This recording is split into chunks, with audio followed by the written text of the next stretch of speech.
The heavy mahogany doors slammed shut, echoing like a gunshot through the penthouse. Abigail stood trembling, her soft, thick curves wrapped in a cheap trench coat that suddenly felt paper-thin. Across the sprawling desk sat Matteo Bianchi, a man whose tailored Tom Ford suit couldn't hide the predator underneath. He slid a thick dossier across the glass, leaning back with a chilling, arrogant smile. "I bought your father's debt," the Smug Mafia boss announced, his dark eyes trailing over her full figure with a dangerous glint. "And now, you belong to me."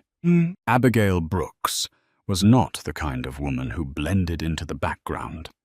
At 26, she was pragmatic, fiercely intelligent, and carried her 240-pound frame with an unapologetic, quiet grace. She was a woman who took up space in a world that constantly told her to shrink. Working as a senior forensic auditor for a mid-sized accounting firm in Midtown Manhattan, she spent her days untangling the financial messes of wealthy, careless men. But absolutely nothing in her meticulous, spreadsheet-driven life could have prepared her for the catastrophic ruin her own father, Arthur Brooks, had invited into their lives. Arthur was a man of grand, foolish dreams. His company, Brooks Logistics, had been struggling for years, crippled by supply chain issues and his own chronic gambling addiction. Abigail knew things were tight. She had bailed him out of 2 mortgages and surrendered her own savings to keep his payroll afloat. What she didn't know was that Arthur had bypassed the banks entirely for his latest bailout. He had gone to Aegis Financial Holdings, a shadow lending firm in the financial district that operated as a legitimate front for the Bianchi crime syndicate. It was a brutally wet Tuesday evening in November when Abigail's world fractured. She had rushed to her father's office in Queens after receiving a frantic, breathless voicemail. The rain lashed against her umbrella as she navigated the cracked pavement of the industrial park.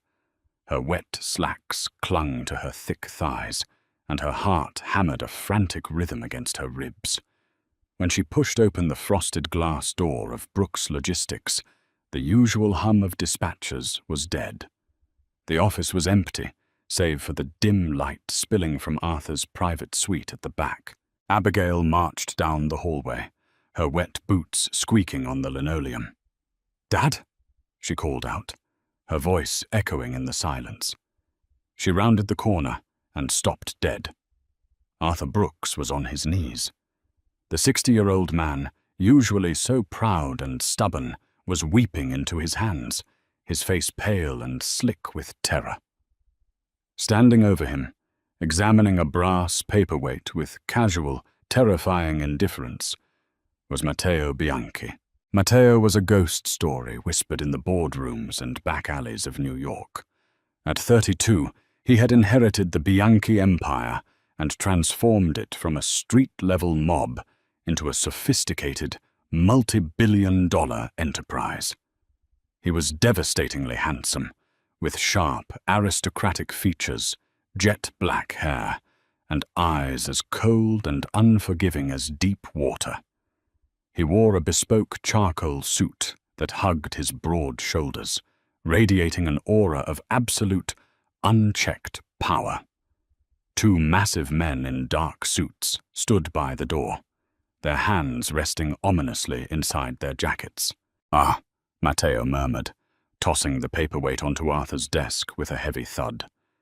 He turned his gaze to Abigail. His eyes swept over her, taking in her rain-dampened hair, her flushed, round cheeks, and the generous curve of her hips and bust beneath her soaked trench coat. Unlike most men who looked at her with either dismissal or fetishized curiosity, Matteo's gaze was calculating, heavy, and undeniably possessive. "The daughter arrives. Abigail, I presume." "Who are you?" Abigail demanded, forcing her voice to remain steady despite the violent shaking of her hands. She stepped forward, deliberately placing her plush, formidable body between the dangerous stranger and her weeping father. "What is going on here? Dad, get up!" "Abby, please," Arthur sobbed, not moving an inch. "Don't make him angry. You don't understand what I've done." "I am Matteo Bianchi," the man said, sliding his hands into his pockets. He stepped closer, invading Abigail's personal space. The scent of him, expensive cedar, bergamot, and a faint metallic trace of something that smelled like ozone, washed over her. "Your father has a habit of making promises he cannot keep, Miss Brooks, specifically to the tune of $6.8 million. Money he borrowed from my associates under the guise of expanding this pathetic excuse for a logistics company. Money he instead lost at underground baccarat tables run by a man named Jonathan Mercer." Abigail felt the blood drain from her face. 6.8 million. It was a death sentence. There was no way out of a debt that size. Her mind raced, her forensic accountant instincts kicking in even as panic threatened to choke her. "That's impossible. No legitimate lender would approve that kind of capital without extensive collateral." "You are absolutely right," Matteo smiled, though the gesture was utterly devoid of warmth. It was a smug, predatory smirk. "But we are not a legitimate lender, Abigail. We are the consequences of bad decisions. And your father offered the only collateral he had left." Matteo reached inside his breast pocket and produced a folded legal document. He held it out to her. Hesitantly, Abigail took it. As she read the meticulously typed words, her stomach dropped into an abyss. It was an assignment of debt, a complete transfer of Brooks Logistics assets, and a horrifying secondary clause. The clause stipulated an indentured guarantor.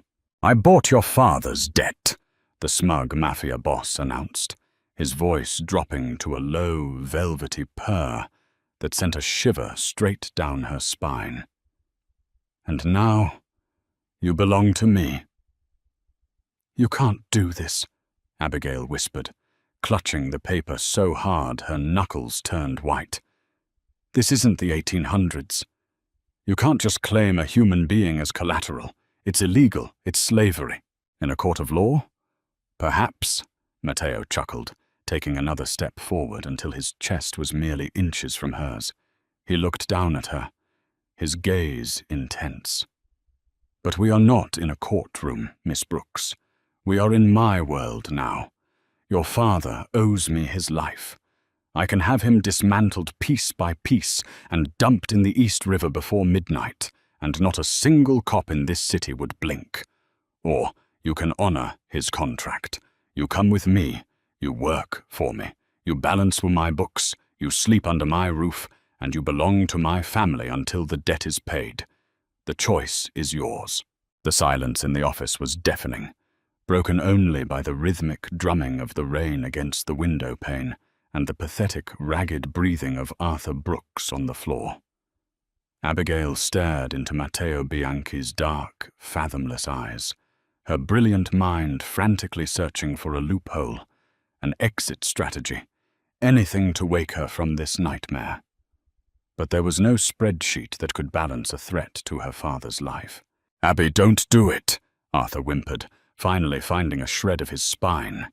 He tried to push himself up, but one of Matteo's men, a massive enforcer with a scarred brow, stepped forward and placed a heavy, punishing hand on the older man's shoulder, forcing him back down.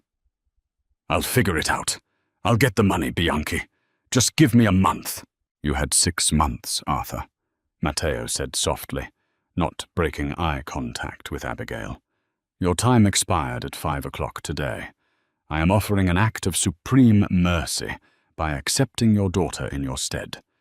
You should be thanking me." Abigail's breath hitched. She looked at her father, at the deep lines of failure and terror etched into his face. Despite his flaws, despite the sheer, selfish stupidity that had led them here, he was her father. She couldn't let him die. She squared her shoulders, lifting her chin to meet Matteo's gaze. She refused to cower. She was fat, she was exhausted, and she was terrified, but she was not weak. "If I go with you," Abigail said, her voice remarkably steady, "the debt is suspended.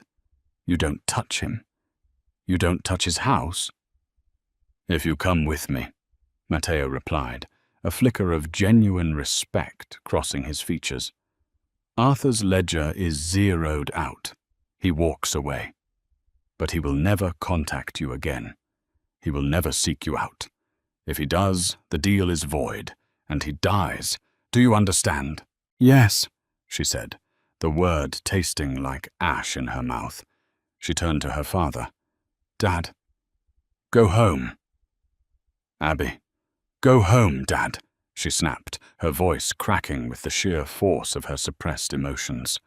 "Don't gamble. Don't borrow. Just exist. Please." Matteo gestured sharply with his hand.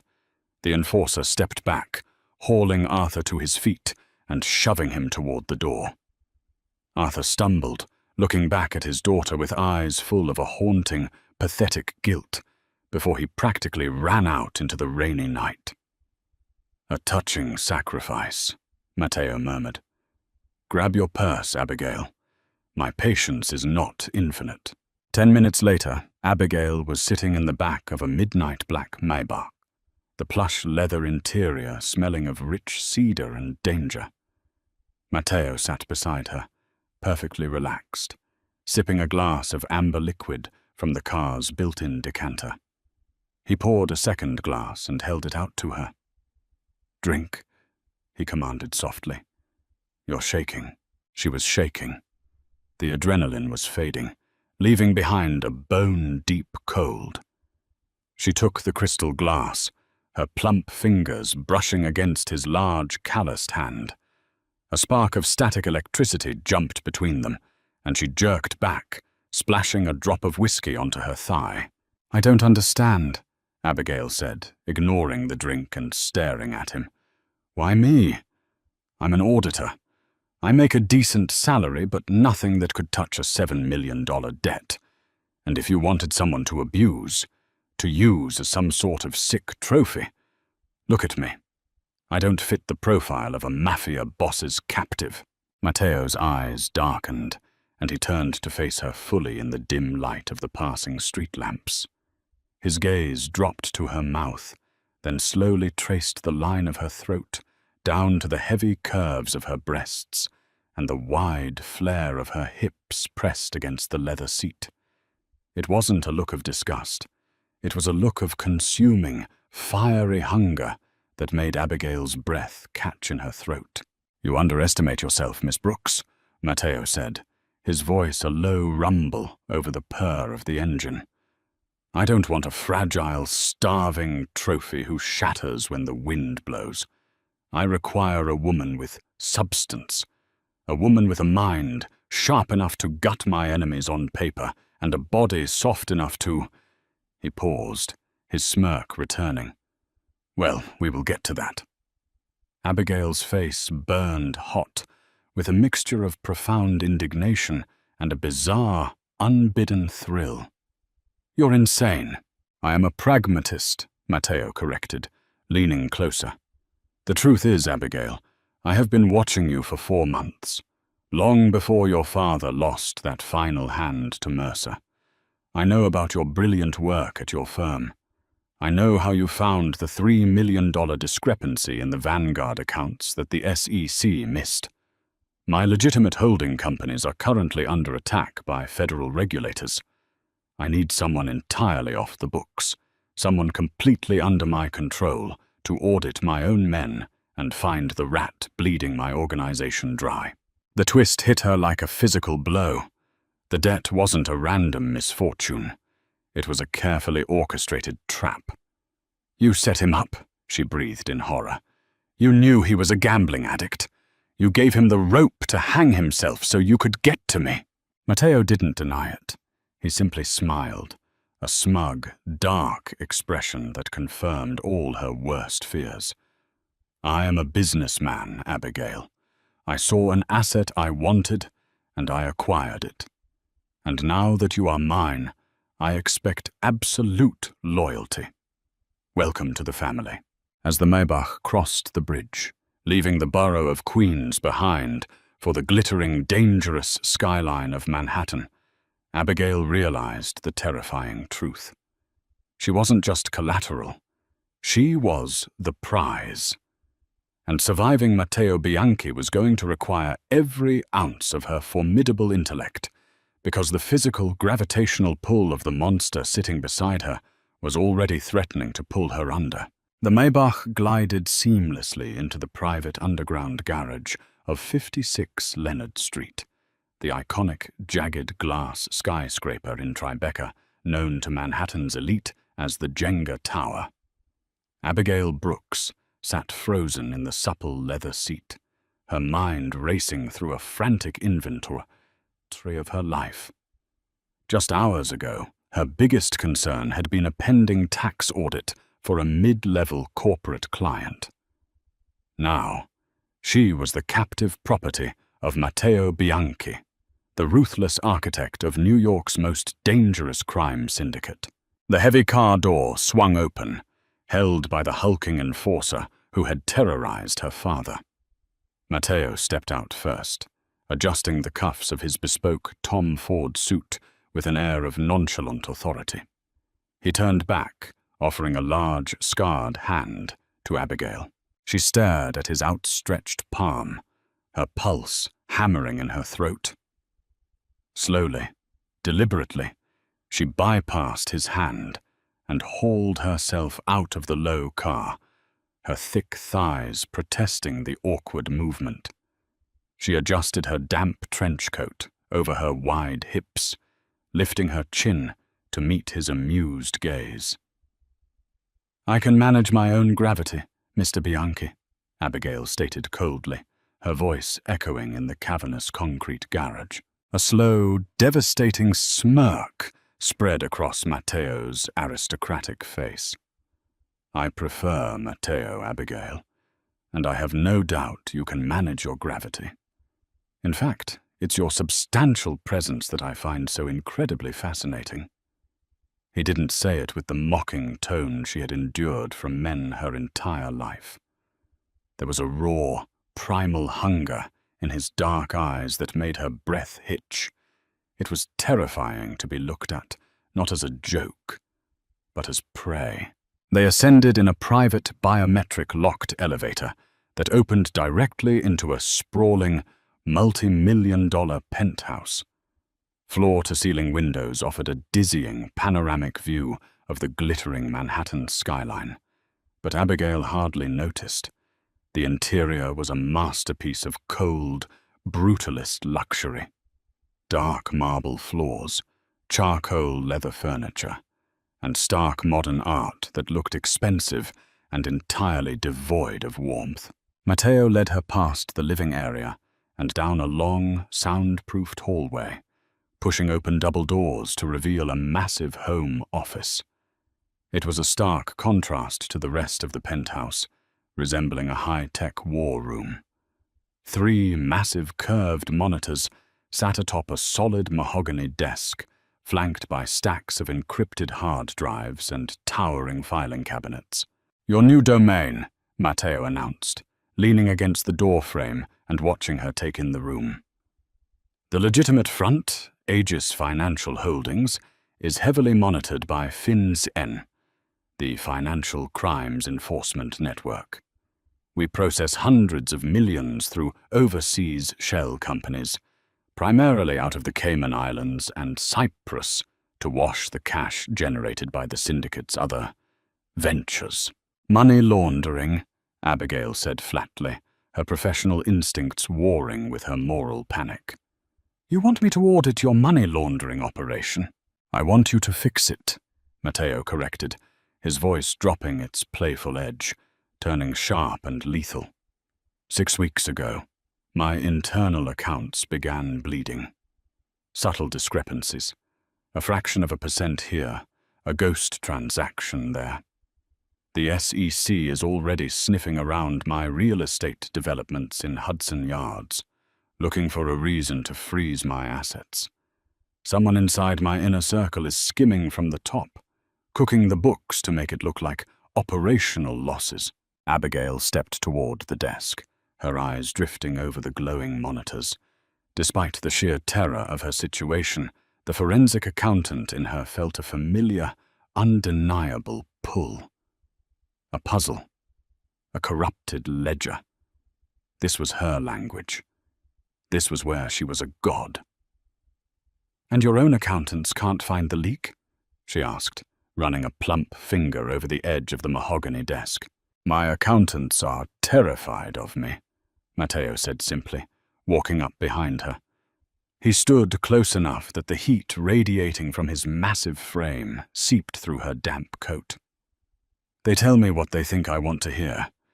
But you, Abigail, you are fighting for your father's life. You have a vested interest in the absolute truth.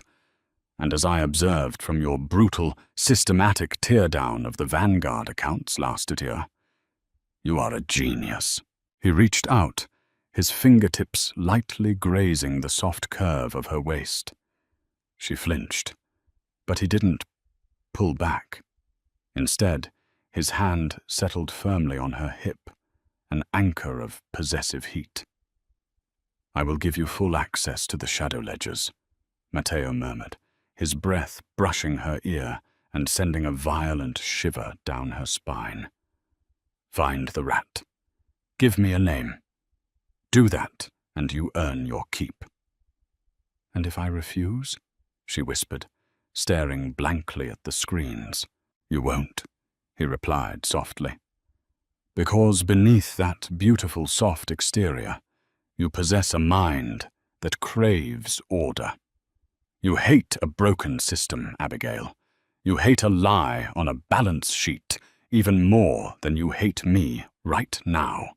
Over the next 48 hours, Abigail practically lived in that office. She stripped off the damp trench coat and worked in her rumpled slacks and a tight white blouse that strained across her heavy breasts. Matteo provided her with strong espresso, catered meals from five-star restaurants, and complete, unbothered silence. By the dawn of the third day, her eyes were burning, but her heart was racing with the thrill of the hunt. She had cross-referenced the encrypted Cayman Island wire transfers against the operational expenses of Aegis Financial Holdings. The thief was brilliant, using a highly sophisticated algorithmic skimming technique known in the dark web as salami slicing, taking undetectable fractions of pennies from millions of transactions and routing them through dummy corporations in Delaware. But the thief had made one arrogant mistake. They had tied a secondary dummy corporation to a holding company that leased a private luxury yacht berthed at Chelsea Piers. Abigail printed the final chain of evidence, the paper warm in her hands. She marched out of the office, her bare feet padding softly against the cold marble. She found Matteo in the kitchen, drinking black coffee, wearing nothing but low-slung sweatpants that displayed his heavily tattooed, muscular torso. She slapped the 50-page dossier onto the granite island. "I found your rat," Abigail said, her chest heaving with exhaustion and triumph. Matteo set his mug down slowly. He didn't look at the paper. He looked at her flushed, round face, her messy hair, and the fire blazing in her eyes. "Alistair Hayes," Abigail declared, watching Matteo's jaw instantly lock into a furious granite line. "Your chief financial officer." The name hung in the air, heavy and suffocating. Alistair Hayes was not just the chief financial officer of Aegis Financial Holdings. He was Matteo Bianchi's most trusted advisor, a man who had stood by the Bianchi family for 2 decades. Matteo's dark eyes narrowed to lethal slits. He picked up the dossier, his massive fingers tracing the undeniable paper trail Abigail had meticulously compiled. The Delaware shell corporations, the fractional skimming algorithms, the leased yacht at Chelsea Piers. It was all there, in black and white. "Are you absolutely certain?" Matteo's voice was dangerously quiet, a low rumble that promised impending violence. "Math doesn't lie, Matteo," Abigail replied, crossing her thick arms under her bust. "Hayes has siphoned almost $4.2 million over the last 6 weeks. He's preparing to run. The yacht's mooring fees were paid in advance for the next 3 days, but the offshore accounts associated with it were liquidated at midnight. He's liquidating his assets." Matteo stared at the paper for a long, suffocating minute before looking up at her. The murderous rage in his eyes slowly morphed into a look of profound, dark admiration. He stepped around the kitchen island, closing the distance between them until Abigail was backed against the cold refrigerator door. "You are extraordinary," he murmured, raising a hand to brush a stray lock of hair from her flushed, round cheek. His thumb lingered, tracing the soft fullness of her jawline. "Alistair has covered his tracks from the best forensic auditors on the eastern seaboard, and you dismantled him in 2 days. Abigail swallowed hard, her heart pounding against her ribs. "I did what you asked. I paid my father's debt. Now let me go." Matteo let out a dark, velvety chuckle. "Let you go? Oh, mia cara, you profoundly misunderstand the situation. You haven't paid the debt. You've merely proven your worth. And tonight, you are going to help me deliver the consequences." Panic flared in her chest. "What do you mean?" "Tonight is the annual charity gala for the New York Commerce Guild at Cipriani Wall Street," Matteo stated, stepping back and pulling a sleek black smartphone from his pocket. "Alistair will be there, playing the role of the loyal CFO. You will attend by my side. You will smile, you will look magnificent, and you will watch as I tear his life apart." "I am not a mafia wife," Abigail snapped, her temper finally boiling over.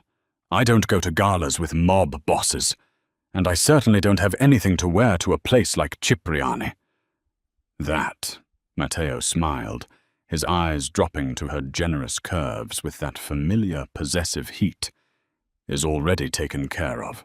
5 hours later, Abigail stood in front of the floor-to-ceiling mirror in the guest bedroom, entirely unable to recognize the woman staring back at her. Matteo had summoned a private styling team. They had wrestled her thick, unruly hair into an elegant, cascading updo, and applied makeup that made her dark eyes pop and her lips look impossibly full. But it was the dress that left her breathless.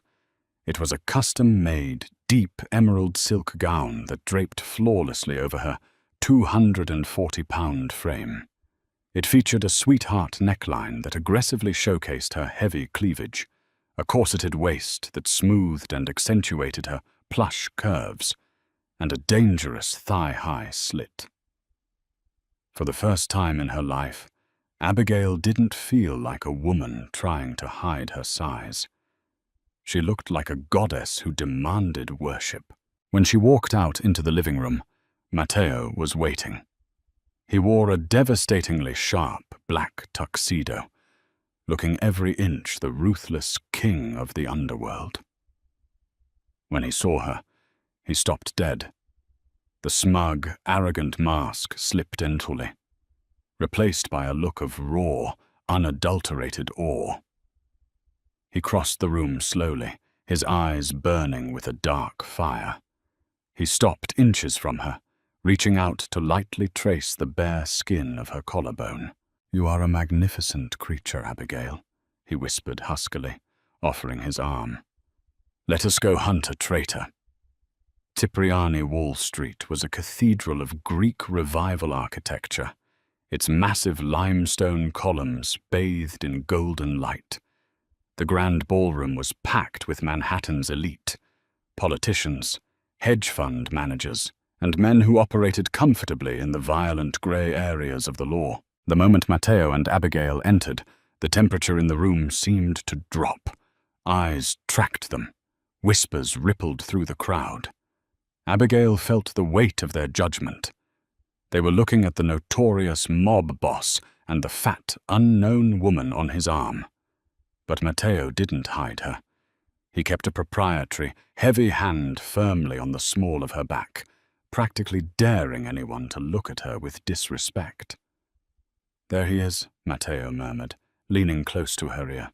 Abigail followed his gaze to the VIP section, near the towering marble bar. Alistair Hayes was a silver-haired, distinguished-looking man in his late 50s, laughing heartily with a state senator. "I need to speak with the senator," Matteo said smoothly, his hand trailing down to squeeze her hip. "Wait by the bar, Abigail. Do not move. Do not speak to anyone." Before she could protest, Matteo slipped into the crowd. Abigail stood awkwardly by the bar, ordering a club soda to give her trembling hands something to hold. Well, I must admit, I didn't expect Matteo to bring a +1, let alone someone with such generous proportions. Abigail froze, turning slowly. Alistair Hayes was standing right beside her, a smug, oily smile on his face. He looked her up and down, his eyes lingering on her chest with sleazy intent. "I'm his new auditor," Abigail said coldly, refusing to shrink under his gaze. Alistair chuckled, taking a sip of his martini. "An auditor? How quaint. I suppose Matteo needed someone desperate. Tell me, Miss Brooks, how is Arthur doing?" Abigail's blood ran instantly cold. Her grip on her glass tightened until her knuckles turned white. "How do you know my father's name?" Alistair leaned in, his voice dropping to a malicious whisper. "Because, my dear, your father didn't just borrow money from us. He was laundering it for me. Arthur Brooks is the one who set up the shell companies in Delaware." The world tilted on its axis. The air left Abigail's lungs in a violent rush. "Matteo thinks he holds all the cards," Alistair sneered, his eyes glittering with malice. "But your father is the key to bringing down the entire Bianchi empire, and if Matteo touches me tonight, the feds receive a very detailed ledger that your pathetic father personally signed." Before Abigail could even process the catastrophic revelation, a massive, familiar hand clamped down onto Alistair's shoulder with bone-crushing force. "Alistair," Matteo's voice purred behind them, dripping with lethal intent. "I hope you aren't boring my date with your creative accounting theories." Alistair Hayes flinched, the smugness instantly draining from his aristocratic face as Matteo Bianchi's heavy hand anchored him in place. The pressure was subtle enough to go unnoticed by the surrounding crowd of socialites and politicians, but Abigail could see the way Alistair's knees buckled slightly under the sheer, punishing force. "Matteo," Alistair gasped, recovering his composure with a strained, artificial smile. "I was just getting acquainted with your stunning new associate."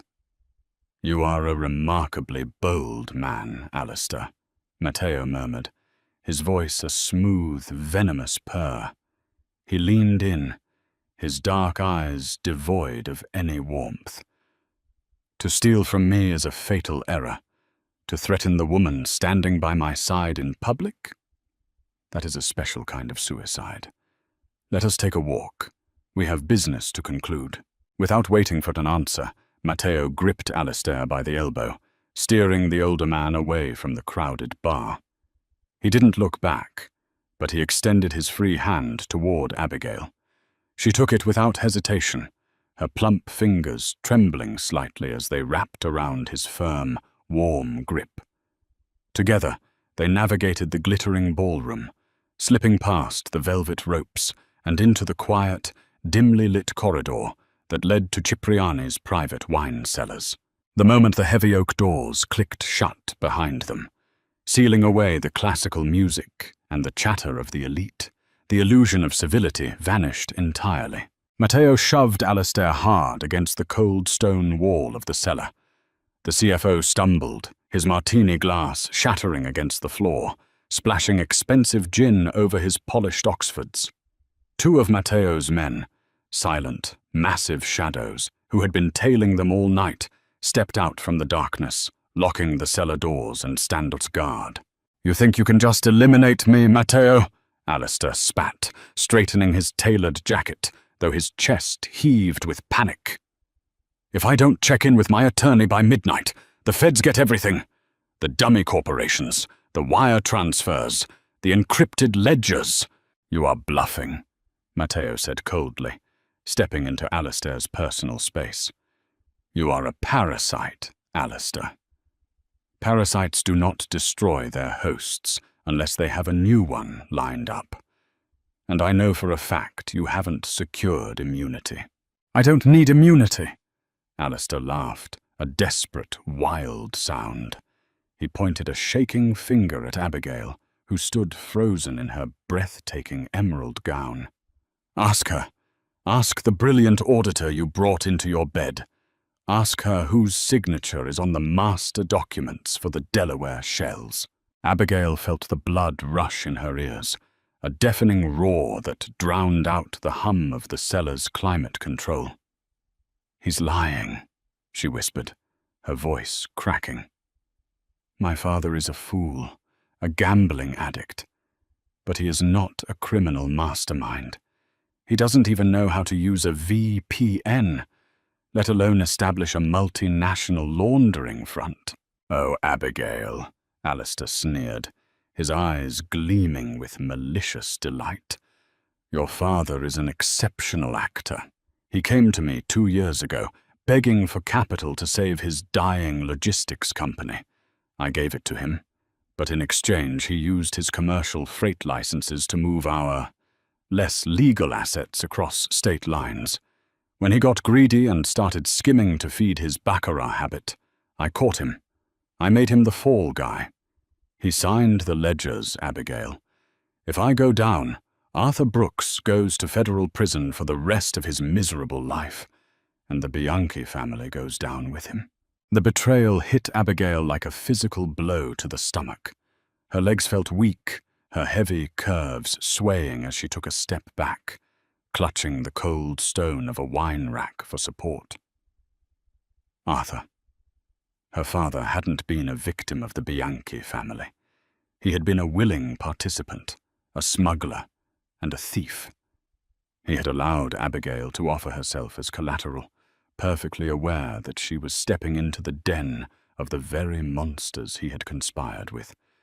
He had sold her out to save his own skin. A profound, shattering silence descended upon the cellar. Matteo did not move. He did not yell. He slowly turned his head to look at Abigail. He saw the devastation fracturing her beautiful, expressive face, the way her chest heaved beneath the emerald silk as she struggled to pull air into her lungs. And then, something extraordinary happened. The brilliant, pragmatic mind of Abigail Brooks snapped into sharp focus, cutting through the grief with the precision of a scalpel. "You don't have the ledgers," Abigail said, pushing herself off the wine rack. Her voice was no longer trembling. It was low, hard, and resonant. Alistair blinked, momentarily thrown. "Excuse me, you don't have the physical ledgers," Abigail repeated, stepping forward until she was standing right beside Matteo. She looked at the pathetic, sweating CFO with utter disdain. "You're a digital thief, Alistair. I tracked your salami slicing algorithm. It's elegant, but it requires a closed-loop system. If my father signed physical documents, master ledgers linking the freight licenses to the Delaware shells, you wouldn't digitize them. They're too dangerous to put on a server that could be hacked. You made him keep the hard copies." Alistair's face paled, the smugness completely evaporating. Abigail turned to Matteo, her dark eyes blazing with a fierce, unapologetic intelligence. "He doesn't have the leverage, Matteo. My father has it. Alistair is trying to extort you with a weapon he isn't even holding." Matteo's lips curled into a slow, terrifying smile. He looked at Abigail not as a captive, nor as a beautiful distraction, but as a queen who had just handed him the enemy's head on a silver platter. "Is that true, Alistair?" Matteo asked, pulling a sleek, silver-suppressed pistol from beneath his tuxedo jacket. Alistair dropped to his knees, his hands raised in surrender, the tailored suit suddenly looking like a clown's costume. "Matteo, please, take him to the warehouse in Red Hook," Matteo ordered his men, his voice devoid of emotion. "Keep him alive. I want to know exactly how much he stole before I balance his account." The massive enforcers dragged the sobbing CFO out the back exit of the cellar. Left alone in the dim light, the adrenaline suddenly abandoned Abigail. The room spun. She swayed, her heavy form pitching forward, but Matteo was there. He caught her effortlessly, his strong arms wrapping around her thick waist, pulling her flush against the solid wall of his chest. The ride back to the Jenga tower was cloaked in heavy, suffocating silence. Rain had begun to fall again, streaking the tinted windows of the Maybach with neon reflections of the city. Abigail sat curled into the corner of the plush leather seat, her emerald gown pooling around her wide hips. She stared blankly at the glass, a single tear cutting a hot path down her powdered cheek. Her entire life had been built on a lie. She had sacrificed her savings, her peace of mind, and ultimately her freedom for a man who had manipulated her at every turn. Arthur Brooks wasn't just a failure, he was a coward of the highest order. A heavy, warm hand suddenly blanketed her thigh. Abigail jumped, turning her head to find Matteo watching her. He had discarded his tuxedo jacket and undone the first 3 buttons of his crisp white shirt, revealing the dark ink of his tattoos. The predatory, smug aura that usually surrounded him was gone, replaced by a quiet, intense gravity. "Do not weep for him," Matteo commanded softly, his thumb gently stroking the soft curve of her thigh through the silk of her dress. It was a grounding touch, anchoring her to reality. "He does not deserve your tears, Abigail. He never deserved a daughter like you." "I gave him everything," she whispered, her voice breaking. "I thought I was saving him from you, but he was one of you all along." "He was never one of us," Matteo corrected, his jaw tightening. "We have a code. We protect our family. Arthur used his family as a shield. There is a profound difference." He leaned closer, the scent of bergamot and expensive whiskey washing over her. He gently cupped her jaw, his large hand dwarfing her round face. He tipped her head back, forcing her to meet his intense, dark gaze. "You belong to me now," Matteo murmured, the words no longer a threat, but a fierce, protective vow. "And I protect what is mine. No one will ever use you again. Not Alistair, not the feds, and certainly not Arthur." The raw, possessive heat in his eyes ignited a sudden, terrifying fire in Abigail's chest. For the first time, she didn't want to pull away. She leaned into his touch, her breath hitching as his thumb brushed over her full lower lip. "We have to find the ledger," Abigail said, forcing her mind back to the crisis at hand, though her heart was pounding furiously against her ribs. "If Alistair doesn't have it, my father hid it. He's paranoid. He wouldn't keep something that incriminating at the logistics office. I audited that building myself. There's no safe." Matteo's eyes darkened with respect. Even in the midst of heartbreak, her brilliant mind was working. Where would a paranoid coward hide a physical book that guarantees his life? Abigail closed her eyes, sifting through 26 years of memories, searching for the anomaly. When I was a teenager, before the logistics company went under, he bought an old, rusted-out auto body shop in Greenpoint. He told my mother it was an investment property, but he never developed it. He just paid the property taxes every year, religious about it. Even when we couldn't afford groceries, he paid the taxes on that useless garage. A secondary location, Matteo mused, a dangerous smile touching his lips. He tapped the glass partition separating them from the driver. Change of plans. We are going to Greenpoint. The Maybach tore through the wet streets of Brooklyn, pulling up to a desolate, graffiti-covered garage nestled under the shadow of the Kosciuszko Bridge. The area was completely abandoned, lit only by the sickly orange glow of a single street lamp. Matteo ordered his men to secure the perimeter before stepping out of the car. He turned and offered his hand to Abigail. This time, she took it. She stepped out into the damp chill of the night, the heavy emerald silk of her gown brushing against the cracked pavement. The heavy corrugated metal door of the garage was secured with a heavy-duty padlock, but one of Matteo's men dispatched it in seconds with a pair of bolt cutters.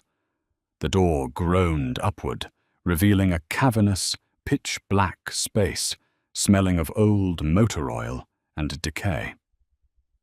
Matteo pulled a tactical flashlight from his enforcer and stepped inside, pulling Abigail close to his side. His free hand rested casually on the grip of the pistol tucked into his waistband. The beam of light swept over rusted car parts, stacks of rotting tires, and finally, nestled in the far corner beneath a heavy tarp, a massive, antique Diebold safe. Bingo, Abigail breathed, her heart racing. They approached the safe. It was an old mechanical dial, the kind that required a physical combination, completely impervious to digital hacking. Can you open it? Matteo asked, looking down at her. Abigail stared at the brass dial. My father is a creature of habit. He only uses numbers that mean something to him. She knelt awkwardly in her gown, her thick thighs pressing against the cold concrete. She reached out, her fingers resting on the cold metal. She tried his birthday. Nothing. She tried her mother's anniversary. The dial wouldn't budge. She paused, a sickening realization washing over her. She spun the dial, entering the date he had lost his first major logistics contract, the day he first stepped into an underground casino. Click. The heavy tumblers fell into place. Abigail grabbed the brass handle and pulled. The heavy door swung open with a metallic groan. Inside, resting on a single metal shelf, was a thick, black leather-bound ledger. She reached out to grab it, but a sudden, deafening gunshot shattered the silence of the garage. Sparks flew as a bullet ricocheted off the steel casing of the safe, mere inches from Abigail's head. Matteo reacted with terrifying speed. He grabbed Abigail by the waist, violently hauling her heavy frame behind the thick steel door of the safe for cover as a barrage of automatic gunfire rained down upon them from the shadows near the entrance. Well, well, well. A harsh, unfamiliar voice echoed through the dark garage over the ringing in Abigail's ears. Alistair said you'd figure it out eventually, Bianchi, but he paid us a hell of a lot of money to make sure you never leave this garage with that book. The deafening roar of automatic gunfire tore through the damp, subterranean air of the Greenpoint garage. Concrete dust exploded above their heads as bullets chewed through the cinder-block wall behind the heavy Diebold safe. Matteo's arm was a band of iron across Abigail's chest, crushing her back against the cold steel of the safe door. He shielded her completely, using his massive muscular frame to absorb any potential shrapnel. "Stay down!" Matteo roared over the relentless barrage. He didn't wait for her to answer. In one fluid, lethal motion, he drew his silver-suppressed pistol, leaned out from their meager cover, and fired 3 precise shots into the darkness. A sharp cry of pain echoed from the entrance, followed by the heavy thud of a body hitting the oil-stained concrete. "Spread out! Flank them!" yelled a gritty, heavily accented voice from the shadows. "Alistair paid for the book, and he paid double for Bianchi's head. Get moving, Donovan! Cover the left!" Abigail's heart hammered a frantic, terrified rhythm against her ribs. She was a forensic auditor, a woman who found absolute peace in the quiet, predictable order of numbers and spreadsheets. The smell of burning cordite and copper blood was entirely alien to her. Yet as she crouched in her ruined emerald gown, her thick thighs trembling against the freezing floor, a strange, profound clarity washed over her. She looked at Matteo. His bespoke white shirt was smeared with concrete dust, his dark eyes narrowed in lethal concentration. He was checking his magazine, calculating his odds with the same cold pragmatism she used to balance an impossible ledger.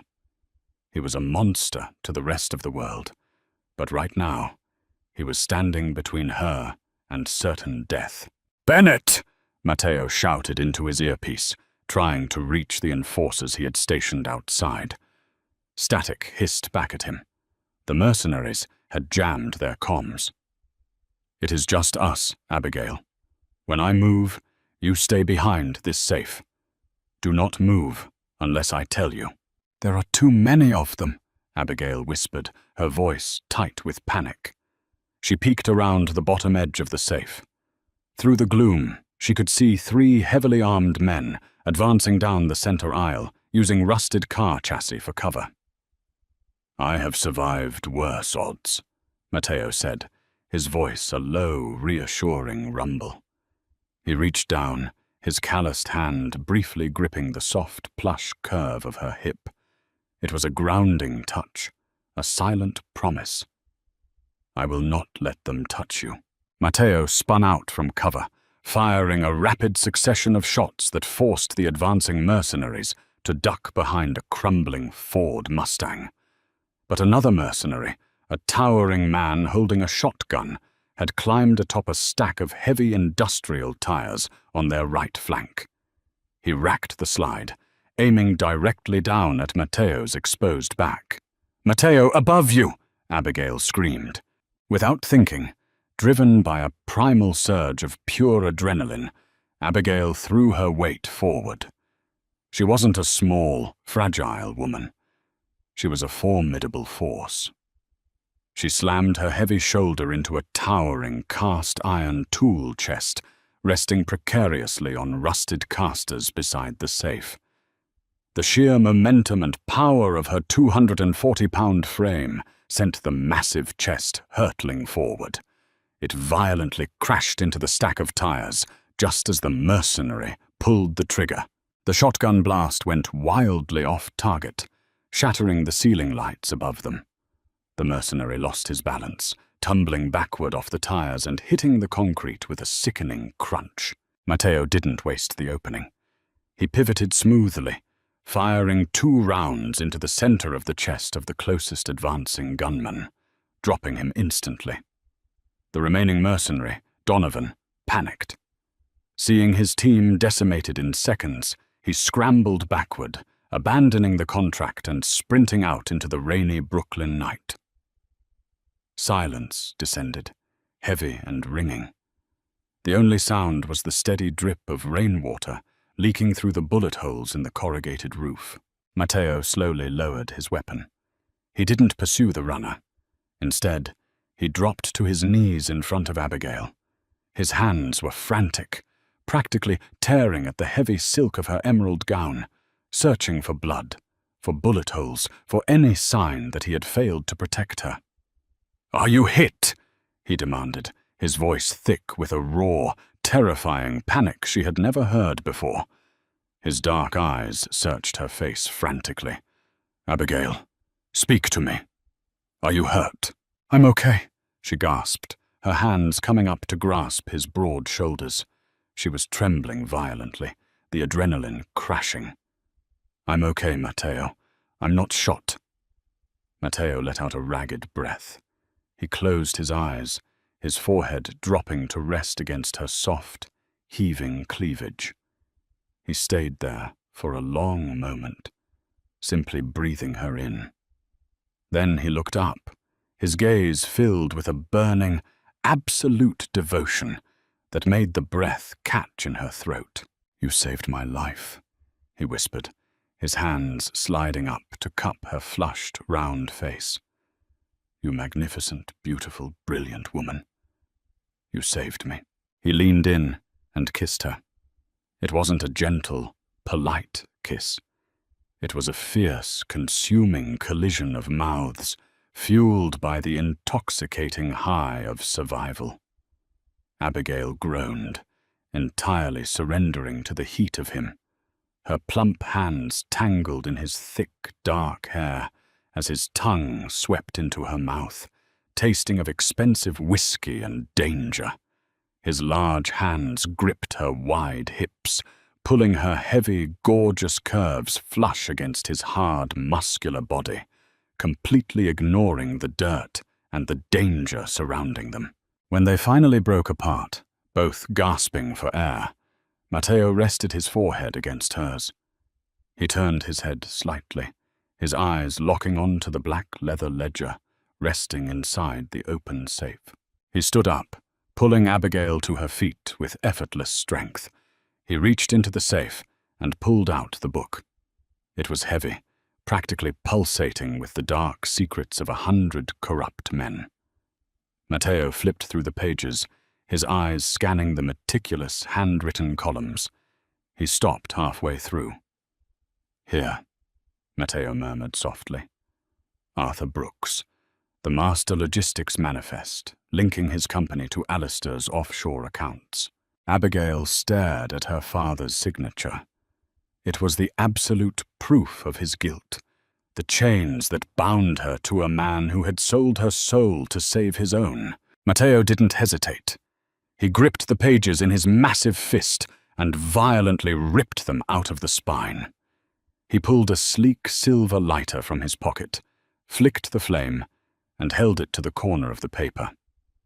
They stood together in the dim, smoky garage, watching as her father's sins curled into black ash and fluttered to the damp concrete floor. "Alistair's crimes remain in the book," Matteo said quietly, tossing the burning remnants aside. He turned to face her, his expression utterly serious. "But Arthur's ledger is burned. The debt is zeroed out. The leverage is gone." Abigail stared at the ashes. "What does that mean?" "It means," Matteo said, his voice dropping to a low, painful whisper, "that you are free, Abigail. You do not belong to me anymore.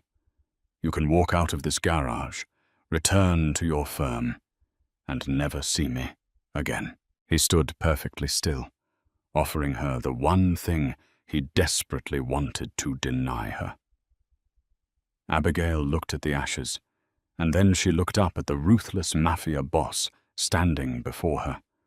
She saw the blood on his hands, the danger in his world, and the terrifying, unconditional love burning in his dark eyes. He had bought her. He had terrified her. But ultimately, he was the only man who had ever truly seen her. "You're a brilliant businessman, Matteo," Abigail whispered, stepping forward until her lush breasts brushed against his chest. She reached up, tracing his jawline. "But you're a terrible accountant. You zeroed out the old debt, but you forgot about the new one." Matteo's breath hitched. "What new debt?" Abigail smiled, a confident, radiant expression that lit up the darkness of the garage. "You owe me your life, and I plan on collecting." Will Abigail and Matteo's fiery, dangerous romance survive the treacherous underworld of New York City? Or will the shadows of the Bianchi crime syndicate eventually consume them both? This thrilling tale of a brilliant, curvy accountant and a ruthless mafia boss proves that sometimes the most unexpected collateral becomes the ultimate prize. If you loved this intense story of dark secrets, breathless action, and undeniable chemistry, don't let the story end here. Smash that like button, share this video with all your romance-loving friends, and subscribe to our channel for more jaw-dropping, high-stakes mafia romance stories.